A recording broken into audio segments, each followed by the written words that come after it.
Monsoon પૂર્વ તૈયારીઓ માટે વડોદરામાં વિવિધ એજન્સીઓનું સંયુક્ત વર્કશોપ. વડોદરા, તા 6 જૂન. આવનારા ચોમાસા દરમિયાન સંભવિત કુદરતી આપત્તિઓનો અસરકારક રીતે સામનો કરી શકાય અને બચાવ રાહત કામગીરી વધુ સુદૃઢ બને તે હેતુથી વડોદરા શહેર પોલીસના સંકલનમાં વિવિધ એજન્સીઓના સંયુક્ત ઉપક્રમે મોનસૂનની પૂર્વ તૈયારીઓ અને ડિઝાસ્ટર મેનેજમેન્ટ વિષયક વિશેષ વર્કશોપનું આયોજન કરવામાં આવ્યું હતું. વર્કશોપમાં NDRF, SDRF, fire and emergency service, civil defence, home guard તેમજ ટ્રાફિક બ્રિગેડના અધિકારીઓ અને કર્મચારીઓએ ભાગ લીધો હતો. કાર્યક્રમ દરમિયાન ભારે વરસાદ, શહેરી વિસ્તારોમાં જળબંબાકાર સ્થિતિ, વૃક્ષો ધરાશાયી થવા, માર્ગ અકસ્માતો, પૂર જેવી પરિસ્થિતિઓ સહિત વિવિધ કુદરતી આપત્તિઓ સમયે ઝડપી અને સુમેળપૂર્ણ કામગીરી અંગે વિસ્તૃત ચર્ચા કરવામાં આવી હતી. આ ઉપરાંત રેસ્ક્યુ ઓપરેશન, ઇમરજન્સી પ્રતિસાદ, નાગરિકોને સુરક્ષિત સ્થળે સ્થળાંતર અને જાનમાલના નુકસાનને ઓછામાં ઓછું રાખવા માટે જરૂરી પગલાં અંગે માર્ગદર્શન આપવામાં આવ્યું હતું. અધિકારીઓ અને કર્મચારીઓને આધુનિક બચાવ સાધનોના ઉપયોગ, સંકલિત કામગીરી અને ત્વરિત પ્રતિસાદની પ્રક્રિયા અંગે પણ માહિતી અપાઈ હતી. વર્કશોપમાં ખાસ કરીને કોઈપણ આપત્તિજનક પરિસ્થિતિમાં તમામ એજન્સીઓ એક ટીમ તરીકે કાર્ય કરી શકે તે માટે પરસ્પર સંકલન વધુ મજબૂત બનાવવા પર ભાર મૂકવામાં આવ્યો હતો. અધિકારીઓએ જણાવ્યું હતું કે ચોમાસા દરમિયાન નાગરિકોની સુરક્ષા સર્વોચ્ચ પ્રાથમિકતા છે અને કોઈપણ ઇમરજન્સી સમયે ઝડપી બચાવ તથા રાહત કામગીરી માટે તમામ વિભાગો સંપૂર્ણપણે સજ્જ અને સતર્ક છે. આ સંયુક્ત વર્કશોપ વડોદરા શહેરમાં ચોમાસા દરમિયાન ઊભી થતી વિવિધ પડકારજનક પરિસ્થિતિઓનો વધુ અસરકારક રીતે સામનો કરવામાં અને નાગરિકોને સમયસર મદદ પહોંચાડવામાં મહત્વપૂર્ણ સાબિત થશે. આભાર. ત્યારબાદ હું ડીસીપી ઝોન 2 સાહેબને વિનંતી કરીશ કે તેઓ એડિશનલ પોલીસ કમિશનર સાહેબશ્રીનું મુખ્યથી સ્વાગત કરશે.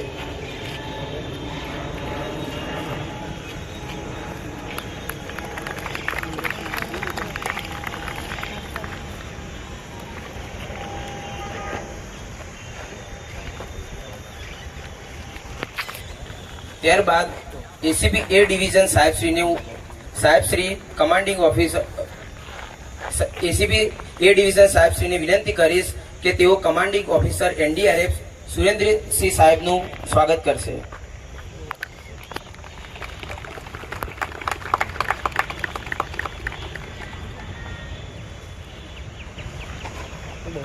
સાહેબશ્રીને વિનંતી કરીશ કે તેઓ એસડીઆરએફના અધિકારી શ્રી સેનાપતિ શ્રી એસઆરપી ગ્રુપ 1 સાહેબનું સ્વાગત કરશે.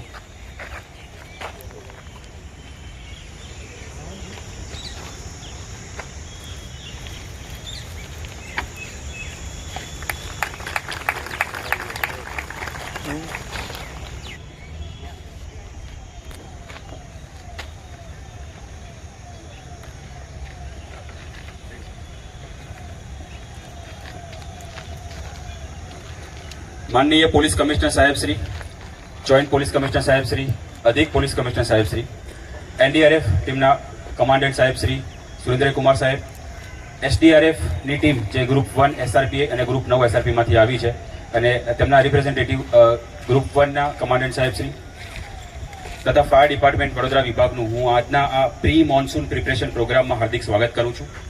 તેની સાથે સાથે આ પ્રી મોન્સૂન પ્રિપરેશન પ્રોગ્રામમાં અહીં ઉપસ્થિત પોલીસના તમામ કર્મચારી અધિકારી, હોમગાર્ડ જવાનો, ટીઆરબીના જવાનો, એનસીસીના જવાનો, સિવિલ ડિફેન્સના જે સ્ટાફ આપણી પાસે ઉપલબ્ધ છે તે તમામનું હું આ પ્રોગ્રામમાં હાર્દિક સ્વાગત કરું છું. Thank you. હવે કાર્યક્રમને આગળ વધારતા હું એનડીઆરએફના કમાન્ડિંગ ઓફિસર સુરેન્દ્રસિંહ સાહેબશ્રીને વિનંતી કરીશ કે તેઓ પોતાનું વક્તવ્ય રજૂ કરે.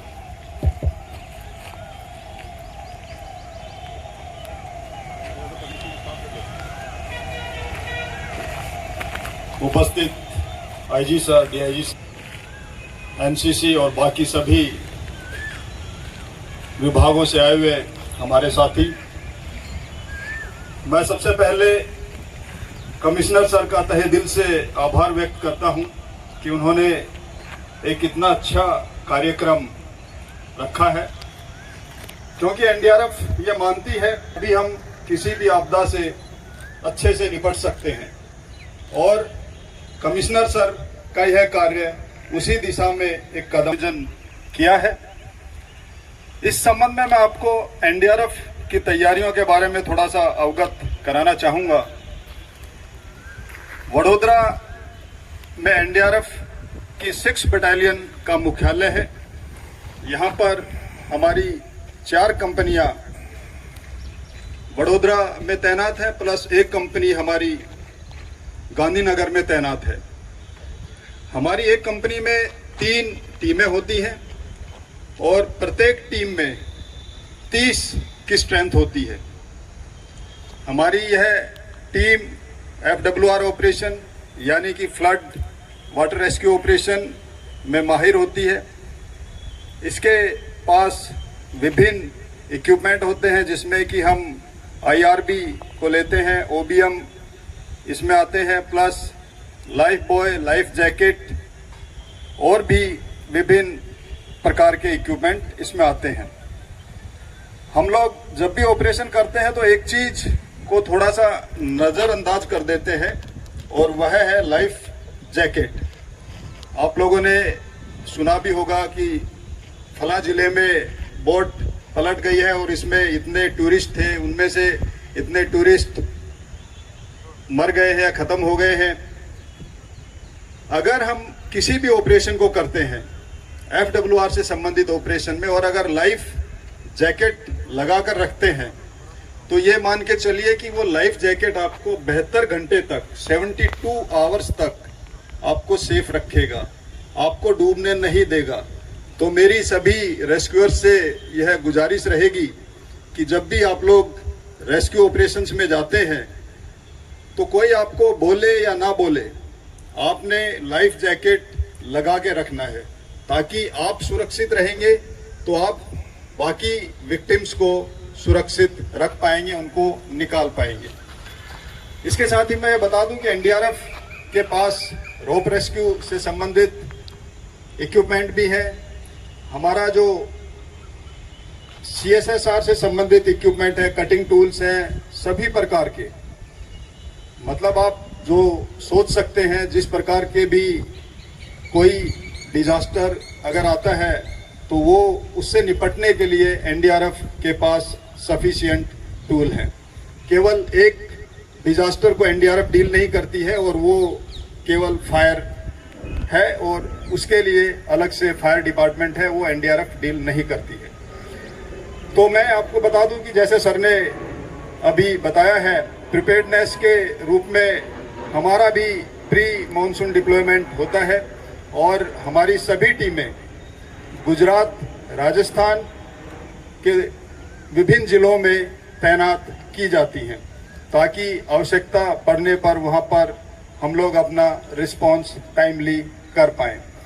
और इसी क्रम में अभी हमारी एक मीटिंग हुई थी हेडक्वार्टर में, तो उसमें 12 टीमों का डिप्लॉयमेंट का रिक्वेशन अभी मिला है। तो वो सारी टीमें विभिन्न जिलों में तैनात की जाएंगी। और उनके साथ ही मैं एक चीज़ और बताना चाहूँगा आप लोगों को कि हमारा कम्युनिकेशन सेटअप भी बहुत अच्छा है और किसी भी डिजास्टर में आप लोगों ने महसूस किया होगा 2024 में जब यहाँ पर